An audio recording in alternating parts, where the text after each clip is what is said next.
कुछ ऐसे सांप हैं जिन्होंने सांपों की दुनिया में ही खौफ पैदा किया हुआ है। ये गठीले सांप बिजली की रफ्तार से चलते हैं और इनका जहर बेहद असरदार होता है। इनका कांटा पानी नहीं मांगता। अमेरिकी रेगिस्तान से लेकर घने अफ्रीकी जंगलों तक वाइपर के नाम से किसी का भी दिल कांप जाता है। इनकी पहचान है इनका डायमंड शेप सिर। इतने लंबे और नुकीले दांत किसी और सांप के नहीं होते। लेकिन ये वाइपर्स सिर्फ जानलेवा जीव नहीं हैं। जब परिवार की बात आती है तो मादाओं का एक नरम पहलू भी है।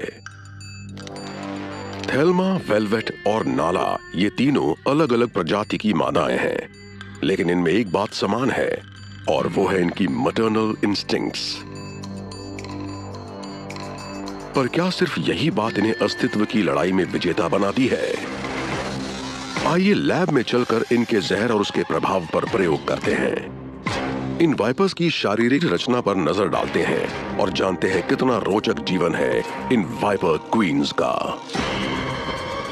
Wiper queen's.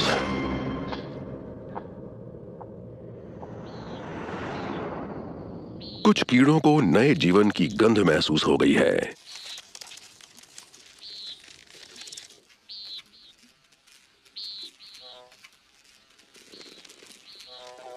न्यू मेक्सिको के जंगलों में जन्मे इन western diamond back rattle snakes के आसपास या तो कुदरत की चुनौतियां हैं या फिर वो जीव जो अड़ोस पड़ोस में है।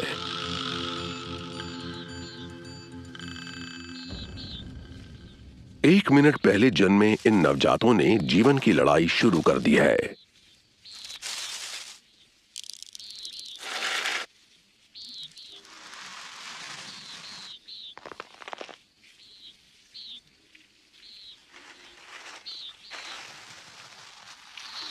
ये अपनी हिफाजत नहीं कर सकते, तभी ये नवजात आसान शिकार बन जाते हैं। ईस्टर्न किंग स्नेक्स तो उन्हें बहुत चाव से खाते हैं और बेबी रैटल स्नेक्स हमेशा खतरे में रहते हैं।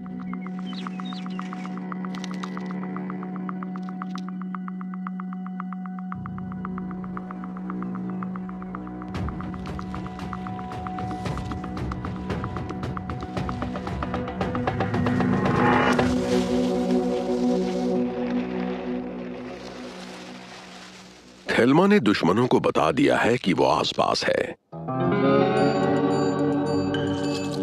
इस खास ध्वनि से ये प्रजाति पहली चेतावनी देती है। इसका मतलब है कि खतरे की घंटी बज चुकी है। इसे अमेरिकन साउथ वेस्ट में फैले रेगिस्तान का सिग्नेचर साउंड माना जाता है। युवा सांप हर कुछ महीने में अपनी केंचुली उतारता है, लेकिन रैटल स्नेक में कुछ खास है। उसकी पूंछ के सिरे पर एक छोटे से बटन जैसा कुछ होता है। इसी को जब वो जोर से हिलाता है तो खास ध्वनि पैदा होती है। जब भी वो अपनी केंचुली उतारता है तो वो बटन जैसा कुछ बढ़ जाता है, जिसका असर ध्वनि पर भी पड़ता है।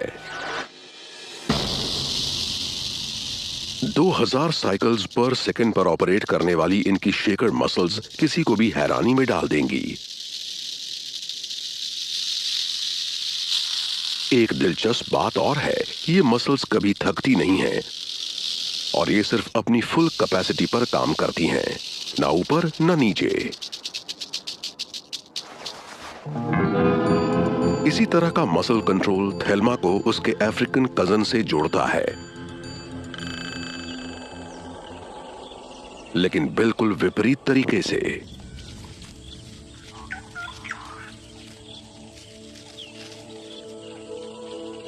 वेलवेट एक वेस्ट अफ्रीकन गबून वाइपर है। ये खामोशी के साथ अकेली रहती है। इसके होने ना होने का पता नहीं लगता। अपनी खास त्वचा के कारण ये जंगल में आराम से कैमोफ्लेज हो जाती है। इसका शांत स्वभाव और खूबसूरती एक छलावा है। ये बेहद घातक है। ये किसी ट्रेन्ड किलर से कम नहीं है। इसका मसल कंट्रोल लाजवाब है और इसके सब्र की कोई सीमा नहीं है। ये शिकार के लिए कई दिनों, हफ्तों या महीनों तक बिना हिले डुले इंतजार कर सकती है और फिर अचानक हमला बोल सकती है। ये 5 सेंटीमीटर लंबे नुकीले दांतों से लैस है।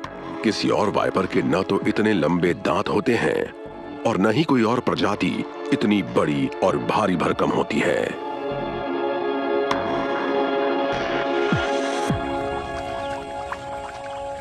लेकिन वेलवेट अपनी ताकत की नुमाइश नहीं करती। जान बचाने की बात अलग है, वरना ये शायद ही कभी किसी पर हमला करती है। ये हमेशा छिपी छिपी रहती है, लेकिन जब बाहर आती है तो संभलने का मौका नहीं देती।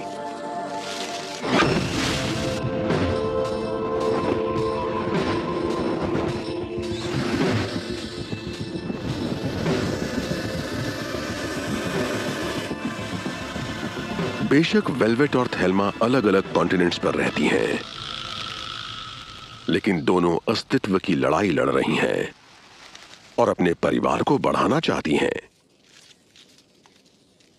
जीवन के चक्र को आगे ले जाना चाहती हैं। लेकिन इन लक्ष्यों को आप कैसे पूरा करेंगे अगर आपके पास थेल्मा की तरह चेतावनी देने की खास सहूलियत न हो और ना ही आपके पास वेलवेट जैसा आकार, सब्र, घातक जहर और नुकीले दांत हों। नाला से मिलिए। ये थेल्मा जितनी रौबीली नहीं है और ना ही वेलवेट जितनी सुंदर। ये छोटे वाइपर के ग्रुप से आती है। ये एक पफ एडर वाइपर है।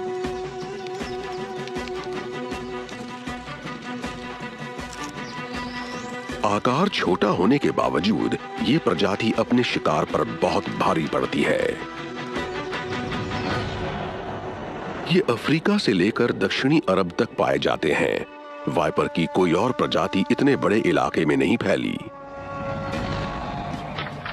ये प्रजाति अपने वातावरण के हिसाब से ढलना जानती है। जंगल के अलावा ये इंसानी बस्तियों के आसपास भी जीना जानती है। ये कैमोफ्लाज में एक्सपर्ट हैं। हर वाइपर की त्वचा एक ही रंग की हो ये जरूरी नहीं। इसी की वजह से इन्हें कई बार पहचानना मुश्किल हो जाता है। लेकिन एक तरीका है और वो है इनकी पीठ पर, जिस पर शेवरॉन के आकार में बने निशान होते हैं। पर इंसानों की बस्ती के आसपास रहने की अलग चुनौतियां हैं। यहां सबकी नजरों से दूर रहने में ही भलाई है।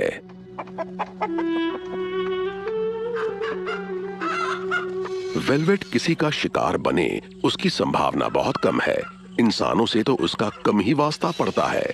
थेल्मा के बहुत दुश्मन हैं, लेकिन जब वो उन्हें चेतावनी देती है तो अच्छे के छक्के छूट जाते हैं। किसी को लग सकता है कि नाला लड़ने से कतराती है।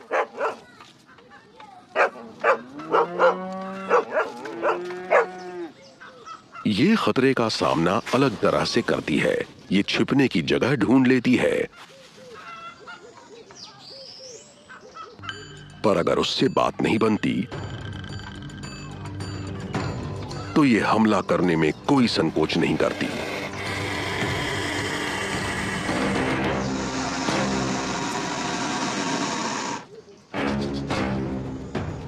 ये जानलेवा वाइपर है। ये दुश्मन पर टूट पड़ती है, लेकिन इसके बावजूद नाला की जिंदगी में खतरे ही खतरे हैं। कोई इसे पसंद नहीं करता, चाहे पालतू जानवर हो या फिर गांव वाले। जब ये अपने आसपास किसी खतरे को महसूस करती है तो ज्यादातर वाइपर की तरह ये भागने का नहीं सोचती।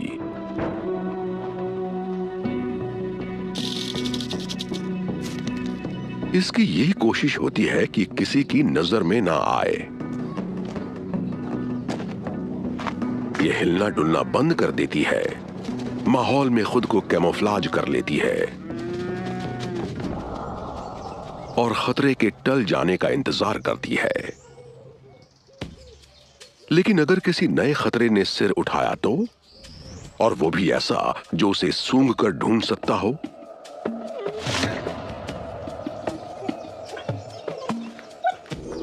किस्मत से पफ एडर्स को कुदरत ने कुछ और भी खूबियां दी हैं। प्रयोगों से पता चला है कि ये प्रजाति अपनी गंध को छिपाने में भी माहिर है।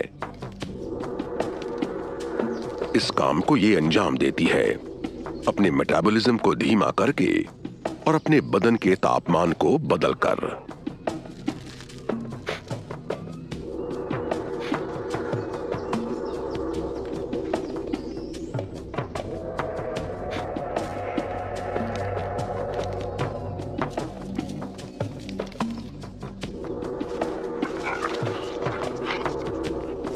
बिना कोई सुराग छोड़े नाला चंपत हो गई है। इसने टकराव नहीं किया, इसने अपनी ऊर्जा और जहर को बचा लिया। जब उनकी वाकई जरूरत होगी ये उनका इस्तेमाल तब करेगी। ये एक अच्छी रणनीति है। यहां टकराव भारी पड़ सकता था, चोट लग सकती थी, जान भी जा सकती थी। कभी कभार बढ़िया कैमोफ्लाज के कारण पफ एडर दुश्मन को दिखता नहीं है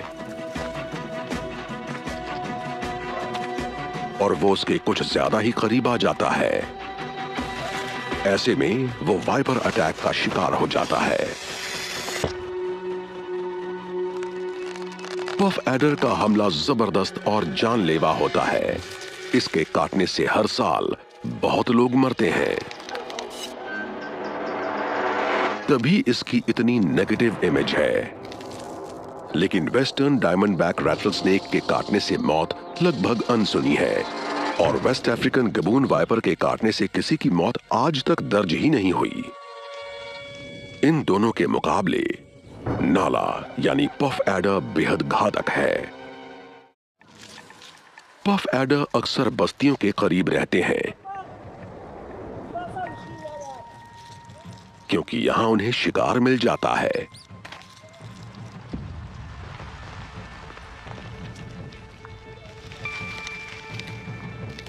लेकिन ये जहरीले वाइपर्स इंसानों के लिए खतरा हैं।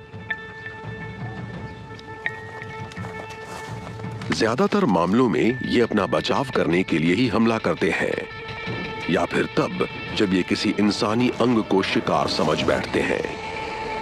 ऐसी गलती का परिणाम खौफनाक हो सकता है। पफ एडर का जहर मुख्य रूप से साइटोटॉक्सिक होता है। ये सेल टिश्यू को तबाह कर देता है। इनके आगे इंसान क्या, कोई जीव नहीं टिक सकता। जंगल में जानवरों के चलने से झाड़ियों के बीच पगडंडियां बन जाती हैं। इनका इस्तेमाल चूहे, हाथी और बाकी सभी जानवर करते हैं क्योंकि इन पर चलना आसान होता है। ये पगडंडियां अक्सर वहां खत्म होती हैं जहां चरने के मैदान या फिर जल का स्रोत हो।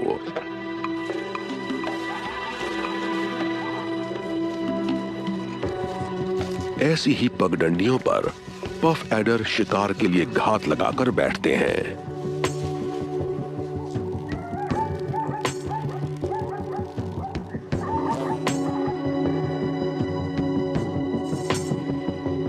भारी भरकम जानवर जिनका वजन सैकड़ों किलो का होता है, वो भी अगर जरूरत से ज्यादा करीब आ जाते हैं तो लगभग 3 किलो का छोटा सा ये वाइपर उन्हें भी डस लेता है।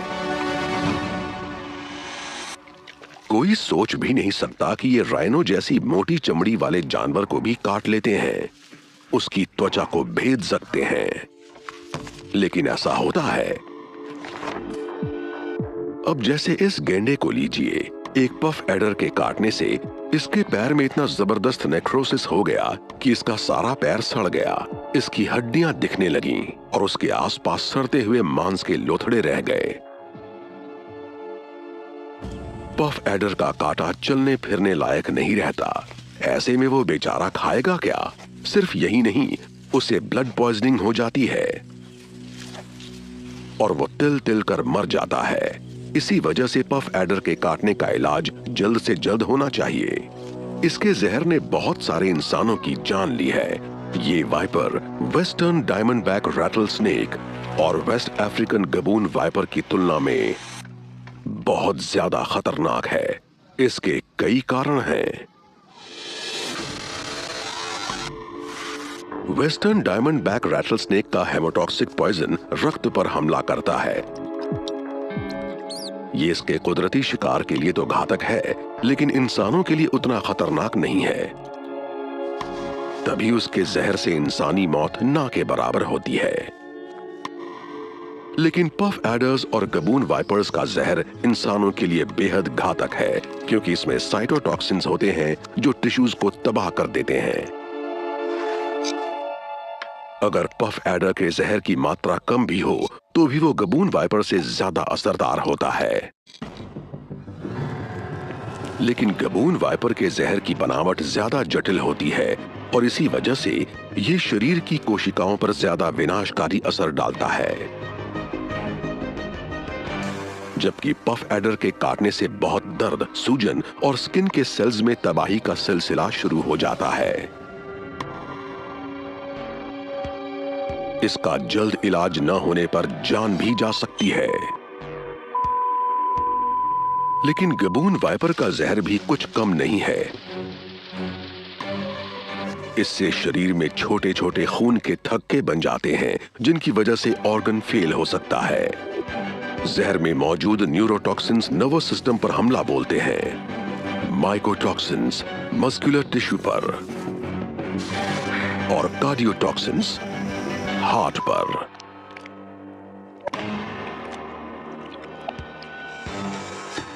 और सिर्फ इतना ही नहीं, गबून वाइपर्स के लंबे दांत और बड़े वेनम ग्लैंड्स होते हैं, इसलिए ये अपने शिकार के जिस्म में गहराई के साथ बहुत अधिक मात्रा में जहर इंजेक्ट कर सकते हैं। ऐसा हमला किसी इंसान के लिए जानलेवा साबित हो सकता है, पर इनके प्राकृतिक शिकार की जान ले लेता है। पर फिर भी पफ एडर्स को इंसानों के लिए ज्यादा खतरनाक माना जाता है। इसका कारण है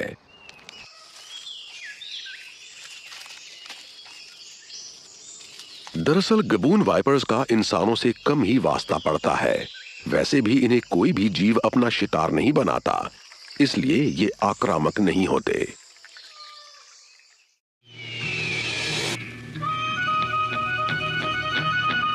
अमेरिकन साउथ वेस्ट में जीवन आसान नहीं है।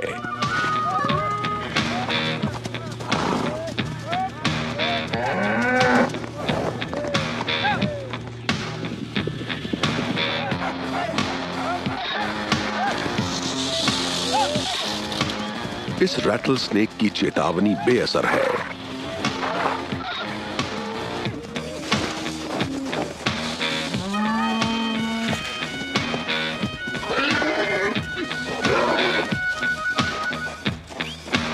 यहां अस्तित्व कायम रखने के लिए छिपे रहने में ही भलाई है।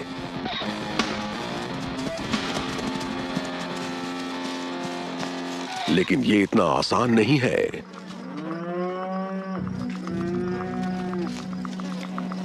चारों तरफ खतरे हैं, सभी चौकन्ने रहते हैं।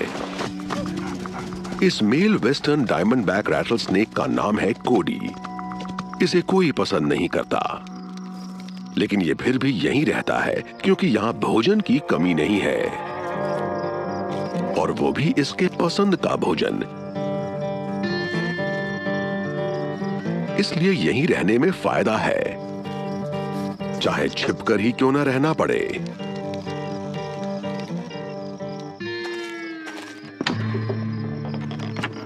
और इसमें ये माहिर है।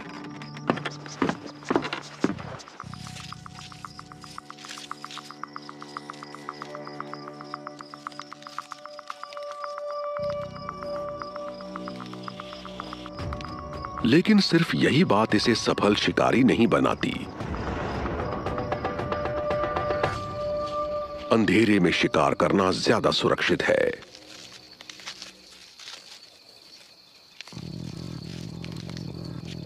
लेकिन इतने घने अंधेरे में कोडी को दिखेगा कैसे? वेस्टर्न डायमंडबैक रैटलस्नेक को उसमें कोई मुश्किल नहीं होती, क्योंकि उनके पास एक खासियत है जो सभी वाइपर्स के पास नहीं होती।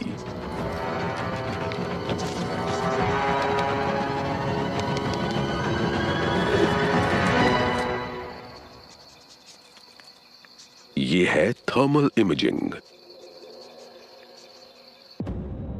जिन वाइपर्स के पास ये खासियत है, उनकी नाक के दोनों छिद्रों के बाजू में विशेष प्रकार का सुराख होता है, जिसके भीतर कुछ खास अंग होते हैं जिनसे वो हीट को महसूस कर सकते हैं। इन अंगों का तापमान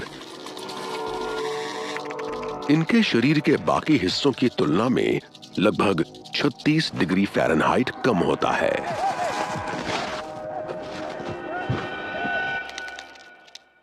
हड्डी की बनावट में मौजूद इन सुराखों के चारों तरफ बारीक झिल्ली होती है, जिसकी मदद से ये सुराख बहुत जल्दी गर्म और ठंडे हो सकते हैं। ये खास बनावट इन्हें तापमान को लेकर हाइपर सेंसिटिव बनाती है, चाहे दिन हो या रात। इस खास झिल्ली के नर्व सेल्स तब एक्टिव होते हैं जब तापमान लगभग 80 डिग्री फ़ारेनहाइट या उससे ज्यादा डिटेक्ट हो। मोटे तौर पर अगर कोई वार्म ब्लडेड एनिमल सांप से 1 मीटर की दूरी के भीतर हो तो उसके शरीर की गर्मी का माप लगभग इतना ही होता है।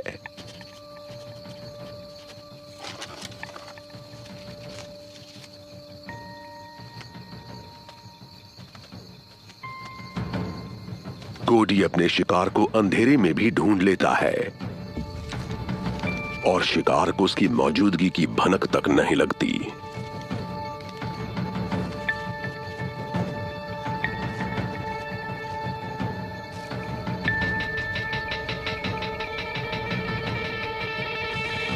लेकिन ये क्या?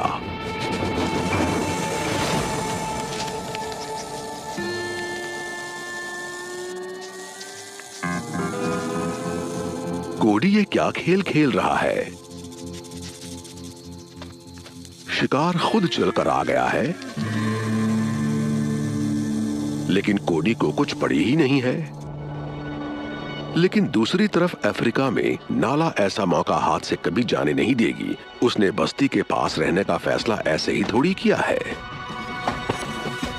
यहाँ बहुत अड़चने हैं। वो जानती है उसे कोई पसंद नहीं करता और कुछ तो उसे देखकर गुर्राना शुरू कर देते हैं। लेकिन नाला के इरादे बुलंद हैं। ये पफ एडर कहीं नहीं जाएगी, क्योंकि यहां इसे भोजन की कोई कमी नहीं है।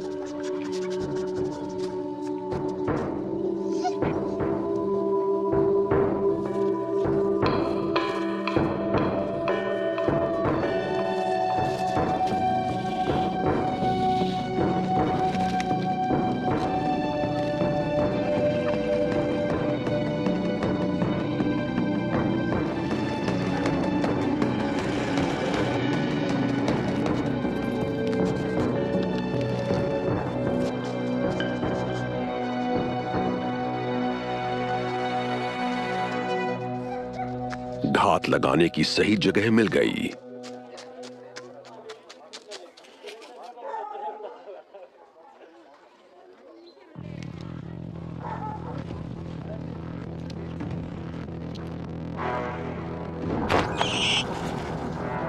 फिर क्या है, एक बार में ही इसके जिस्म में इतना जहर चला गया है कि ये ज्यादा दूर नहीं जा सकता।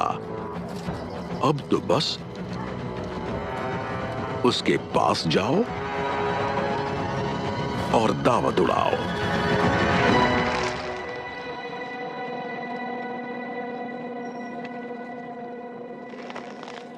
लेकिन एक शिकार से क्या होगा? अभी तो पार्टी शुरू हुई है। दूसरी तरफ वेलवेट भी भूखी है, लेकिन इस गबून वाइपर के काम करने का तरीका बिल्कुल अलग है।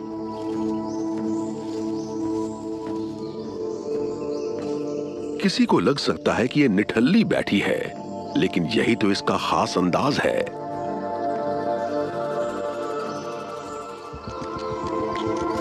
सही वक्त आने पर ये अपने शिकार पर बिजली की तरह टूट पड़ेगी।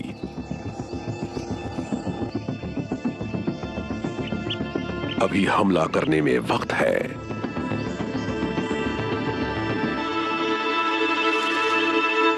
सांपों के पास शिकार करने के लिए ज्यादा कुछ नहीं है। न तो इनके पास शिकार का पीछा करने के लिए पैर है, न ही पकड़ने के लिए पंजे, न ही मांस फाड़ने के लिए दांत। लेकिन ये रणनीति बनाने में उस्ताद हैं, तभी तो इनकी गिनती सबसे खतरनाक शिकारियों में होती है। और गबून वाइपर्स की तो बात ही कुछ और है। इनका सब कुछ जंगल है। इन्होंने जंगल के हिसाब से खुद को ढाल लिया है। इनकी पीठ पर बने जटिल पैटर्न और रंगों की वजह से ये जब चाहें पत्तों के ढेर में गायब हो सकते हैं।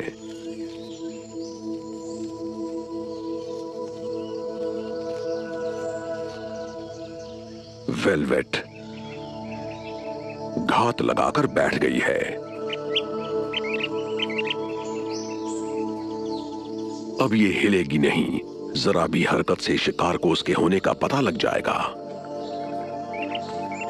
शायद किसी को लगे कि वेलवेट बस आराम कर रही है, लेकिन इस तरह बिना हिले डुले बने रहने के लिए जबरदस्त मसल कंट्रोल चाहिए।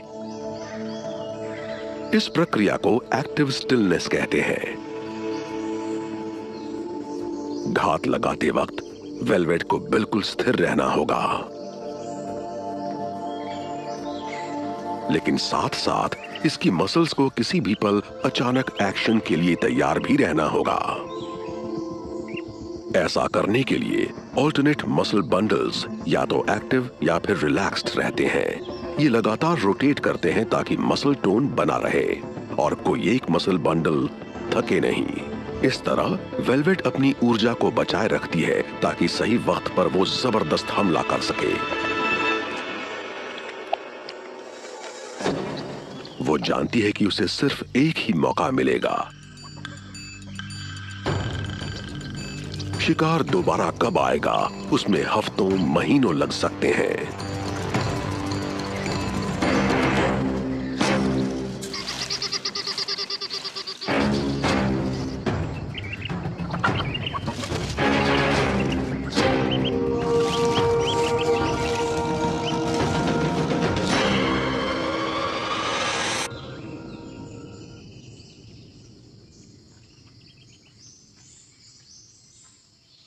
इसकी मसल्स चुस्ती और फुर्ती से भरपूर हैं,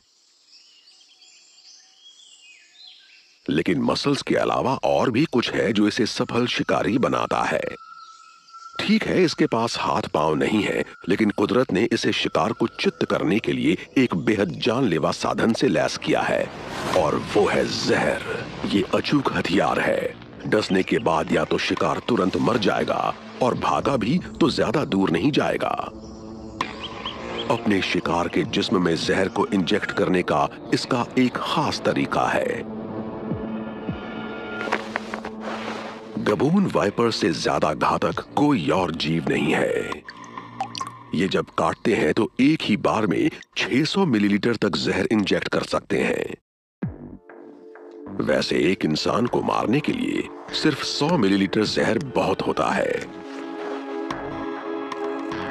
बाकी वाइपर्स की तरह वेलवेट के नुकीले दांत इसके मुंह के ऊपरी तरफ एक झिल्ली से ढके हैं। शिकार के वक्त जब ये अपना मुंह खोलती है तो ये बाहर आकर शिकार पर जबरदस्त वार करते हैं। लेकिन लंबे पीछे की ओर मुड़े हुए दांतों की पंक्ति के कारण इन्हें शिकार के जिस्म से निकालना आसान नहीं होता। ऐसा लगता है मानो गबून वाइपर कुछ चबा रहा हो। इनके खतरनाक दांत और जानलेवा जहर इन्हें एक घातक शिकारी बनाता है। इनमें और भी कुछ गुण हैं जो इन्हें सफल जीव बनाते हैं, जैसे कि सब्र।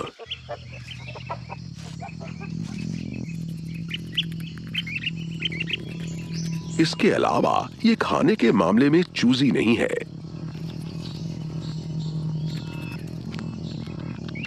जो भी मिलता है उसे खा लेते हैं। चूहे, पक्षी, छोटे हिरण या बंदर, इन्हें सब पसंद है।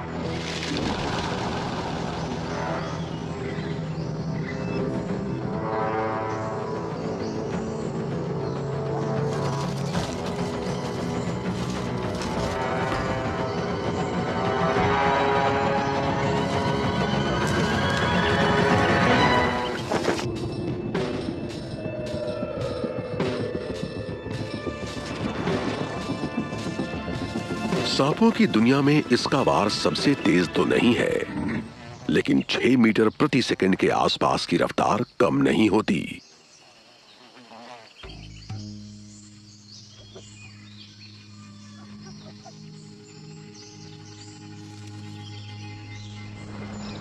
दस मिनट में शिकार का काम तमाम हो गया है। लंच रेडी है, लेकिन इसे कैसे खाया जाएगा वो तरीका थोड़ा अलग है।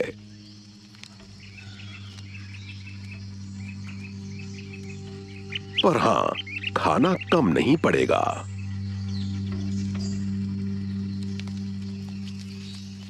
यह मान्यता गलत है कि बड़े आकार के शिकार को निगलने के लिए सांप अपने जबड़े को डिसलोकेट कर लेता है।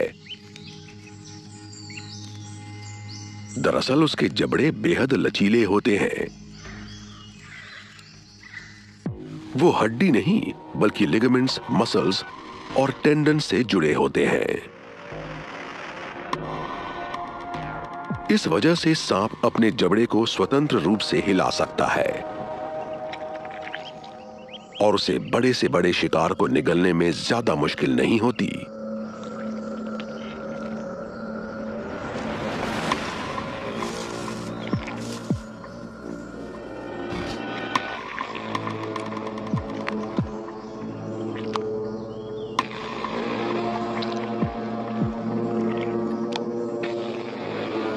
वेलवेट अपने दांतों की पंक्तियों का उपयोग करके शिकार पर पकड़ बनाती है और फिर उसे ऐसी जगह ले जाती है जहां वो उसे शांति से खा सके।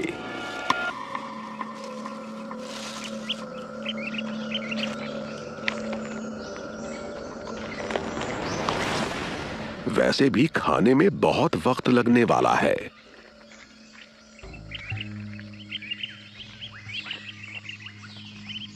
जब इसके जबड़े इतने फैल जाते हैं कि शिकार उसमें फिट हो जाए, तो ये उसे निगलना शुरू कर देगी। उसे धीरे धीरे पूरा निगल जाएगी।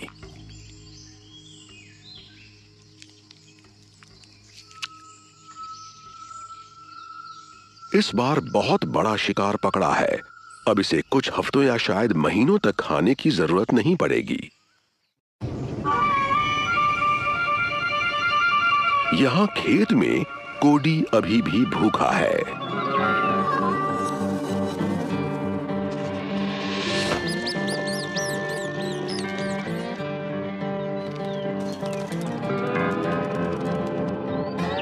ये सांप के हाथ में होता है कि अपने शिकार के जिस्म में कितना जहर इंजेक्ट करना है। कई बार तो सांप सिर्फ चेतावनी देने के लिए अपने शिकार को काटता है।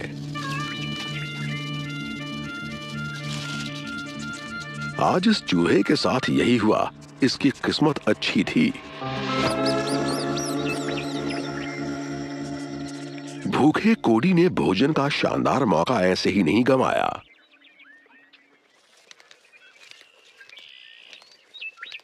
धीमे मेटाबॉलिज्म की वजह से उस बड़े चूहे को पचाने में इसे कई दिन लग जाएंगे, और वैसे भी ये वक्त है एक्शन का। इस वक्त कोडी का मिशन कुछ और है। इसकी तलाश कुछ और है। इसे भोजन की नहीं,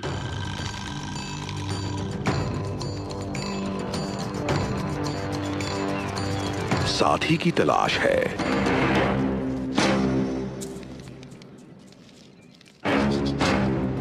और अब ये सीधा उस चट्टानी इलाके में जा रहा है जहां थेल्मा रहती है, लेकिन कोई इससे पहले पहुंच गया है।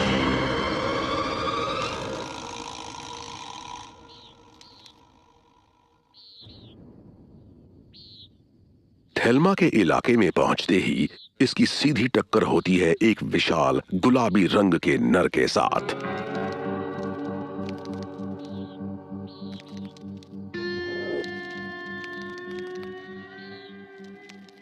बिना लड़ाई के बात नहीं बनेगी। कोडी इस गुलाबी नर से जरूर टकराएगा। वो थेल्मा के लिए कुछ भी करेगा।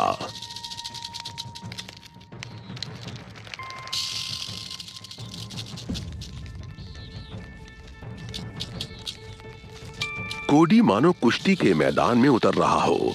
वो अपने प्रतिद्वंद्वी को आंक रहा है।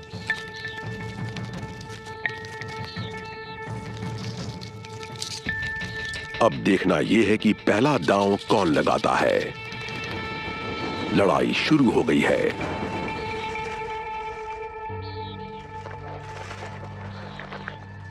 दोनों एक दूसरे में गुथना शुरू हो गए हैं।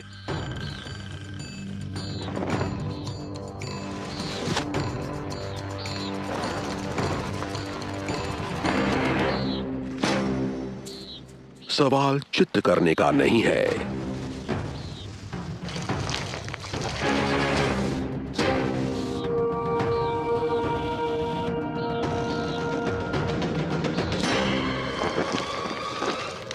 सवाल है वर्चस्व किसका होगा।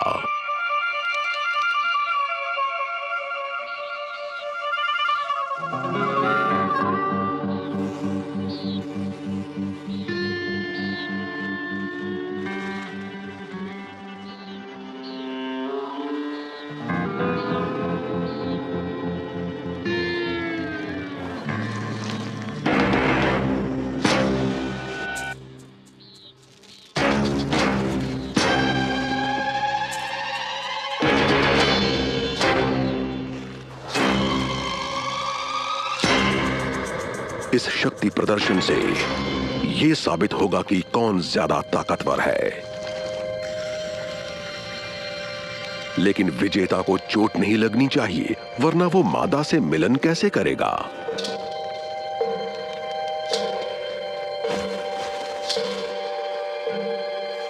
गुलाबी नर ही असली मर्द निकला। उसने कोडी को पछाड़ दिया।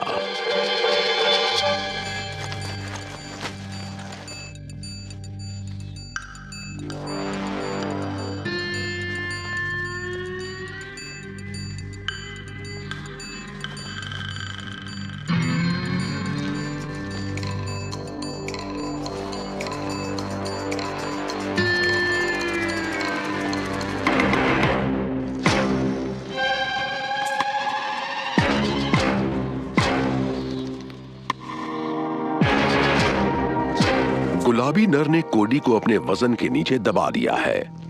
उसे चित्त कर दिया है।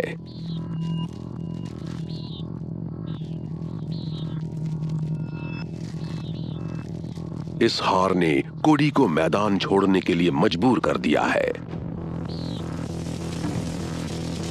उसे बहुत बड़ा झटका लगा है। ये खाली पेट इतनी दूर आया, लड़ने का जोखिम उठाया, लेकिन थेल्मा इसके हाथ नहीं आई। बेचारे को कुछ नहीं मिला।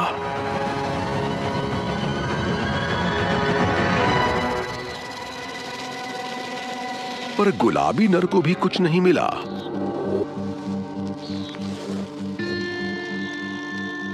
इसने लड़ाई जरूर जीत ली, लेकिन थेल्मा का दिल नहीं जीत पाया। थेल्मा अभी तैयार नहीं है। बच्चों को जन्म देने के कारण वो कमजोर हो गई है। फिलहाल उसका सारा ध्यान बच्चों की देखरेख में रहता है। वो शिकार पर भी नहीं जा पाती। एक बार बच्चे बड़े हो जाएं, अपने रास्ते निकल जाएं, फिर वो अपनी खोई हुई ताकत को दोबारा पा सकती है और मेटिंग के बारे में सोच सकती है। गुलाबी नर चाहे जितना मर्जी लाड़ प्यार दिखा दे, उससे कोई फायदा नहीं होने वाला। ये गुथे हुए जरूर दिख रहे हैं, लेकिन थेल्मा की फटकारती पूंछ नर को जाने का इशारा कर रही है। अब कोई चारा नहीं है। नर को ना चाहकर भी जाना पड़ेगा।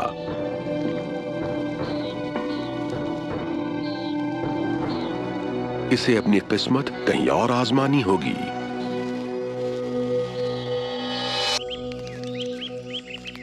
दूसरी तरफ वेलवेट एक नर के साथ है। मेटिंग की सामान्य रस्में चल रही हैं। नर वेलवेट के जिस्म को रगड़ रहा है, अपनी थूथन से उसे छेड़ रहा है।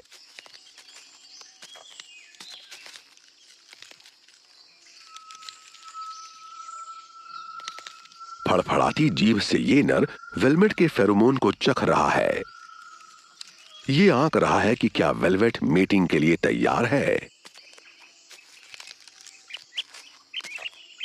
वेलवेट अपनी तरफ से तो नर के साथ सहयोग कर रही है, लेकिन इस नर के असली इरादे क्या हैं, उस पर वेलवेट को शक है। क्या ये सच में मेट करना चाहता है या फिर इसके साथ टाइम पास कर रहा है। तभी वेलवेट को कुछ सुराग मिलता है और ये उसे छोड़कर चली जाती है। लेकिन उसके जाने से नर ज्यादा निराश नहीं होता। ये शायद मेट करने की हालत में था ही नहीं, क्योंकि इसके केंचुली उतारने का वक्त आ गया है। सांप साल में कई बार अपनी केंचुली उतारते हैं। इस खास अवस्था के दौरान मेट करना असामान्य है।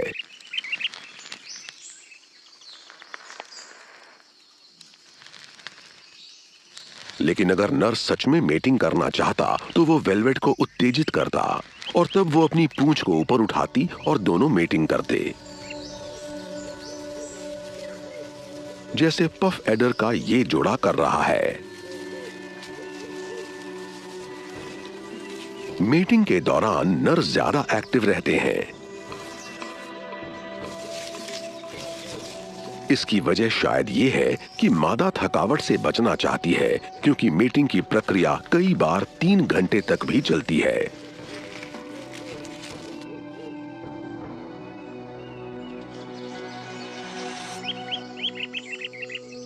लेकिन प्रजनन का सारा दारोमदार मादा पर होता है। मीटिंग के दौरान मिले स्पर्म्स मादा के जिस्म में 5 साल तक सही सलामत रहते हैं। जब मादा को लगता है कि समय सही है, तो वो उन स्पर्म्स का उपयोग करके खुद को गर्भवती कर सकती है। फर्टिलाइजेशन अंडे के रूप में होता है, लेकिन किसी मादा वाइपर का काम अंडे देने के बाद खत्म नहीं हो जाता, जैसा कि ज्यादातर सांपों के साथ होता है। मादा वाइपर का जिस्म एक जीता जागता इंक्यूबेटर बन जाता है। जब बच्चे अंडे से बाहर निकलने लायक हो जाते हैं, तब वो नन्हे सांपों को जन्म देती है, जिन्हें स्नेकलिंग्स कहते हैं। वाइपर ओवोवाइविपरस होते हैं, इसलिए वो अंडे देते हैं और उनका विकास मां के शरीर में होता है। इन अंडों में खोल के बजाय एक नरम झिल्ली होती है।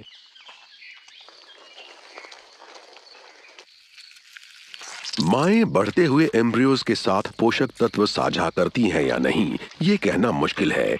इसलिए नाला के लिए महीनों तक 20 से ज्यादा अंडों को ढोना कुछ अटपटा सा लगता है।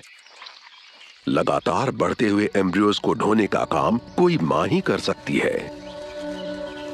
जैसे जैसे वो भारी होती जाती है, मां के लिए शिकार करना मुश्किल हो जाता है।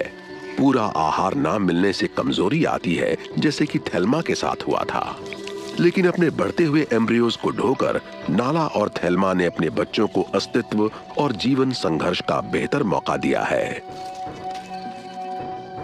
वाइपर माओं के जीवन में सिर्फ मुश्किलें नहीं, कुछ और भी रंग हैं। नाला को देखिए, उसने बच्चों को जन्म दे दिया और मां की सारी जिम्मेदारियां पूरी कर ली हैं।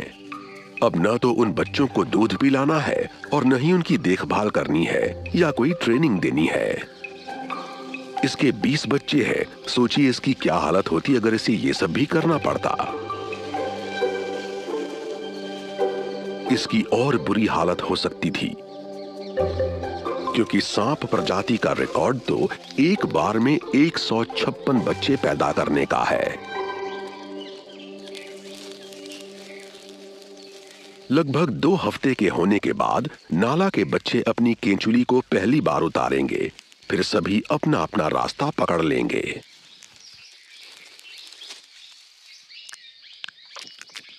ये नुकीले दांतों और जहर से लैस हैं।